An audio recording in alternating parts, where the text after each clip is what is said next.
안녕하세요. 재원입니다. 여러분은 어떻게 하면 강해진다고 생각하시나요? 보통은 돈을 많이 벌거나 권력을 가지게 되면 강해진다고 생각하는데요. 이것도 맞는 얘기인데 오늘 저는 물질적인 것보다 정신적으로 강해지는 것에 대해서 이야기해 보려고 합니다. 저는 자신의 약한 점을 드러낼 때 오히려 더 강해진다는 생각을 했어요. 그래서 고백이 사람을 강하게 만든다고 생각합니다. 이건 톨스토이 소설 이반 일리치의 죽음을 읽고 든 생각인데요. 이 소설은 워낙 유명해서 책을 조금 좋아하시는 분들은 대부분 읽으셨을 것 같은데 아직 읽지 않은 분들을 위해서 제가 내용을 조금 소개해 드리겠습니다. 판사인 이반 일리치는 아주 평범한 사람입니다. 다른 사람들이 잘 되는 걸 보고 배아파하고 성공을 위해서 윗사람의 비위를 맞추며 사는 세속적인 인물로 묘사가 되고 있습니다. 가정에서도 문제가 생기면 어떻게든 빨리 그 상황을 피하는 데 급급하죠. 이반은 그런 삶이 어디인지 모르게 불편하지만 자기가 만족하기보다는 남들의 시선에 좋아 보이는 삶을 유지하기 위해서 온 힘을 다합니다. 그러던 어느 날 그는 병을 얻게 되죠. 하루는 통증이 너무 심해서 고통스러워하고 있는데 그때 자기 영혼의 목소리를 듣게 됩니다. 그 영혼이 이렇게 묻습니다. 네가 필요한 것이 무엇이냐? 이반은 전과 같이 기쁘고 즐겁게 사는 거라고 대답합니다. 근데 그렇게 대답을 하고 나서 보니까 내가 그동안 즐겁게 살았었나? 하는 생각이 드는 거죠. 그리고 결국 자신이 자기를 위해서가 아니라 타인을 위한 삶을 살았다는 것을 깨닫게 돼요. 과거가 부정당한 이반은 어떻게든 자신의 삶을 정당한 것으로 만들고 싶어 하지만 그럴 방법을 찾지 못합니다. 결국 그는 죽음을 맞이하게 되는데 죽기 직전 그가 던진 말 한마디로 그는 모든 고통에서 해방됩니다. 제가 고백이 사람을 강하게 만든다고 생각했던 부분은 이 소설의 마지막 부분인데요. 이반이 가족들 앞에서 죽기 직전에 던진 말 이후의 상황입니다. 그 부분을 한번 읽어드리겠습니다.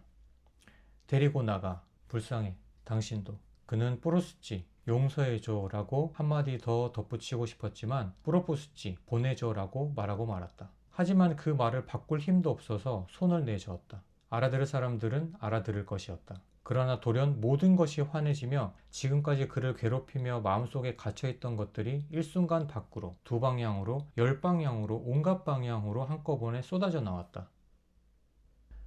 이 장면에서 저는 이반이 뭘 용서해달라고 한 걸까에 대해서 생각해 봤어요. 그것은 거칠애의 삶이었습니다. 남들의 눈에 어떻게 보일까만 신경 쓰고 산 자신의 삶인 거죠. 사실 그것 외에도 가족들을 진심으로 대하지 못한 것과 그런 자기 삶이 의미가 있다며 자기 자신을 기만한 것도 포함되는 거죠. 이반은 이 용서해달라는 말을 통해서 사실 자신의 모든 치부를 드러냈다고 볼 수 있는 거죠. 그래서 그가 용서해달라고 말한 것은 일종의 고백이라고 생각합니다. 이렇게 놓고 봤을 때 이반이 용서해줘라고 하려다가 보내줘라고 말한 건 타인에게 말하는 것이면서 동시에 자신을 향한 말이라고도 해석할 수 있어요. 자기 자신에게 나의 치부, 나의 비밀을 이만 밖으로 내보내달라고 이야기하는 거죠. 이반은 이렇게 가족들에게 용서를 빌고 난 뒤에 통증을 느끼지 못합니다. 실제로 통증은 어디 간 거야? 이런 식으로 말을 하죠. 그리고 죽음도 사라졌다며 죽음의 공포에서도 해방됩니다. 그래서 너무 기쁘다면서 막 소리를 지릅니다. 이 부분을 물론 읽는 사람에 따라서 여러 가지로 해석할 수 있지만 저는 이반이 강자가 된 것이라고 해석했습니다. 이반은 고백을 통해서 강자가 된 거죠.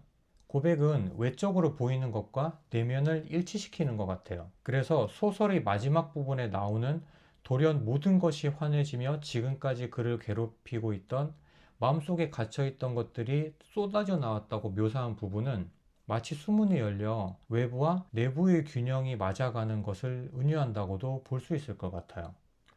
고백한 사람은 이제 아무것도 숨길 것이 없기에 자유롭겠죠. 그래서 그는 아주 강한 사람이 된 거라고 생각해요. 이 소설이 아직 널리 읽히는 이유는 우리가 대부분 아직 이반처럼 살고 있기 때문이라고 생각하는데요.